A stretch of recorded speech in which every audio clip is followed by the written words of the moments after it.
recentemente, após esse caso envolvendo o delegado de polícia aqui no Rio de Janeiro, envolvendo a investigação que acusa um delegado de polícia aqui do Rio de Janeiro de ser um dos supostos mandantes de uma parlamentar aqui do Rio de Janeiro.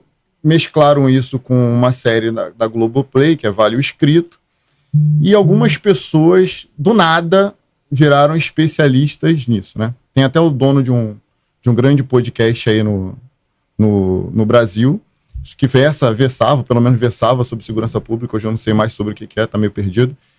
E o cara nunca foi ponta em polícia nenhuma, nunca foi ponta, nunca combateu, nunca viu o combate, o fronte do negócio ali, nunca fez nenhum serviço relevante na segurança pública, também nunca se especializou no que diz respeito a buscar, estudar, fazer graduação, pós-graduação, entender os mecanismos ali, mas repentinamente esse cidadão virou especialista em segurança pública.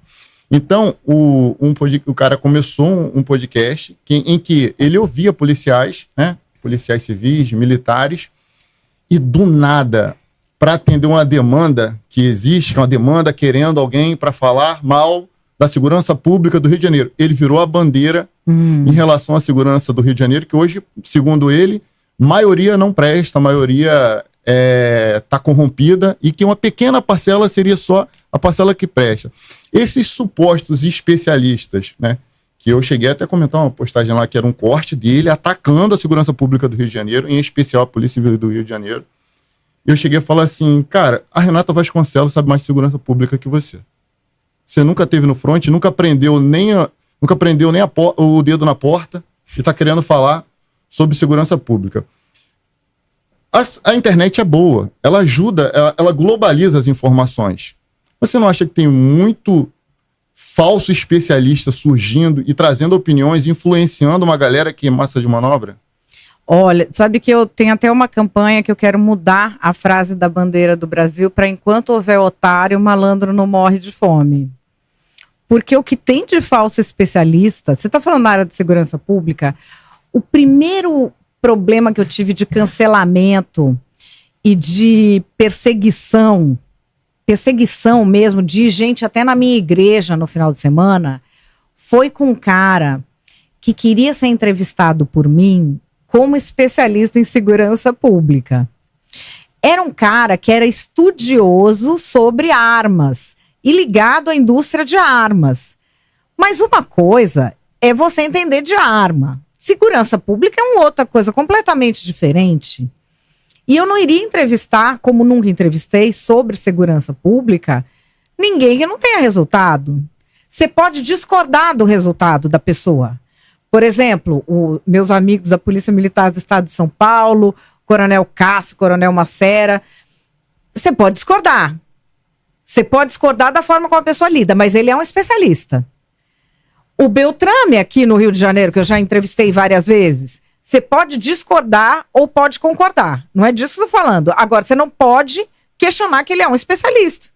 Ele tem um serviço. E a pessoa que queria que eu entrevistasse, ela tinha opiniões muito fortes, muito boquirroto, porque a pessoa, quando quer fingir que entende de segurança, fala como se fosse valentão, né?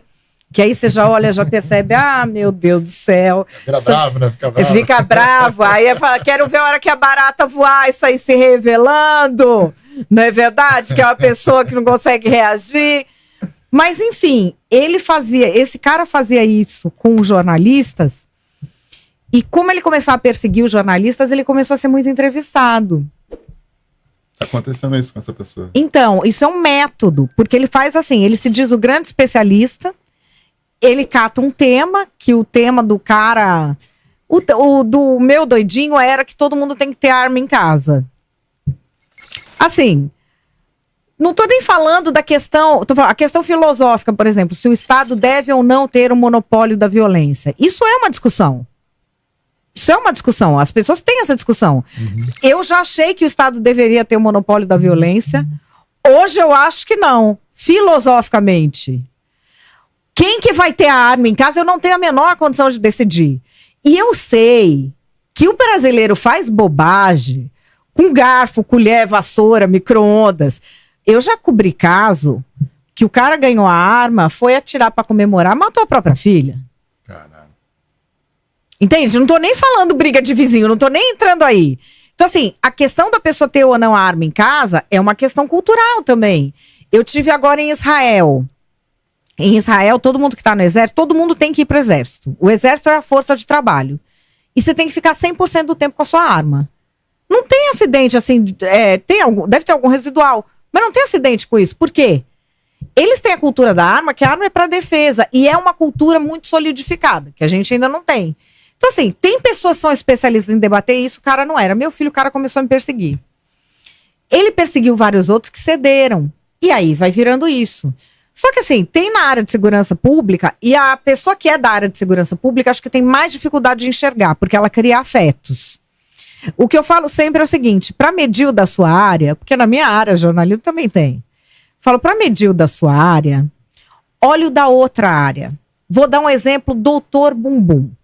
Vocês conhecem essa história? Sim, claro. É daqui do Rio, né, o Doutor Bumbum? Doutor Bumbum. Outro que é daqui do Rio, Ivo Pitangui. Sim. Você vai fazer uma cirurgia plástica na sua linda carinha. Você vai entregar sua carinha a quem? A Ivo Pitangui ou a Doutor Bumbum? Um monte de gente entregou a carinha, Doutor Bumbum.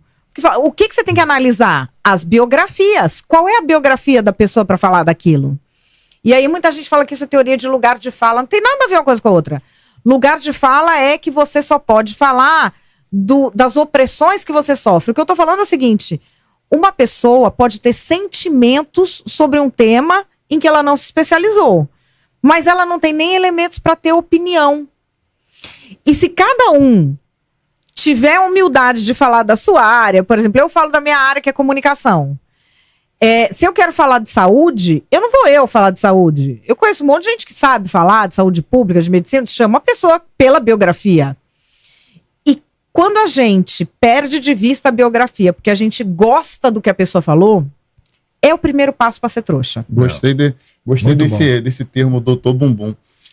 Bumbum. O Doutor Bumbum, ao qual eu me referia, ele atuando na segurança pública é insignificante e como informador desinforma. Esse é o problema dele. Mas geralmente, as pessoas que acabam ficando muito apaixonadas e fazendo defesas de coisas muito controversas, elas não têm serviço para entregar.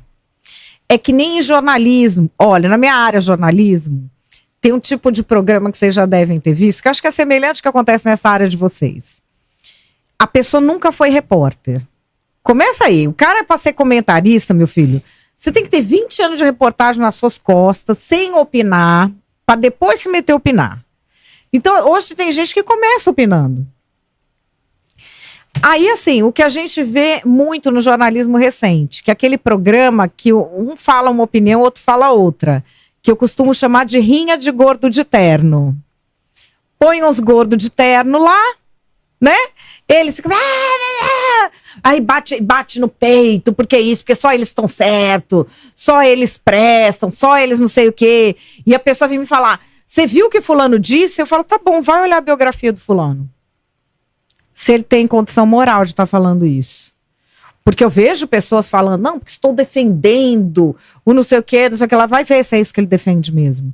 Em todas as áreas é assim. Porque quem é da área e queria ser algo, tem dois caminhos. Um é trabalho e esforço, o outro é fingir. E aí vai do público não ser trouxa. Porque se o que fingir conseguir emplacar, é porque tem muito otário. As pessoas têm que aprender a não serem mais enganadas pela internet. Você tem isso com falsa dica de saúde, falsa dica de investimento. Quanta gente que já caiu em dica de investimento que era pirâmide. E isso funciona. Eles começam a fazer a falsidade, aí eles começam a ameaçar a jornalista ou outros comunicadores a criar treta na internet. Quando cria a treta, a pessoa vai lá e fala, não, vamos fazer um podcast junto, então. Não é isso? A pessoa vem, te bate, e fala, não, vão falar comigo. Quando vem comigo, até desculpa aí os progressistas que eu devo falar assim, mas eu vou dane-se. Quando vem falar comigo, a pessoa vem, me bate, e fala, vamos fazer um podcast. Eu falo, sou mulher de malandro? Pra vir dialogar com gente que tá me batendo? Você é doido? Você primeiro se bota feito gente, peça desculpa. Depois eu avalio se quer aparecer do seu lado. Tem isso também, que eu posso aceitar desculpa ou não. Agora, isso de lá, bater na pessoa, e todo mundo fica, né? Ai, por que você não vai lá e conversa com ele? Porque a cabeça de mulher de malandro que o brasileiro tem. Apanha, volta lá, ai, amor. Não pode. Isso eu acho que é uma coisa que é prejudicial à sociedade. A sociedade não pode acostumar com isso. Mas esses influencers se aproveitam dessa distorção moral que a gente tem na sociedade.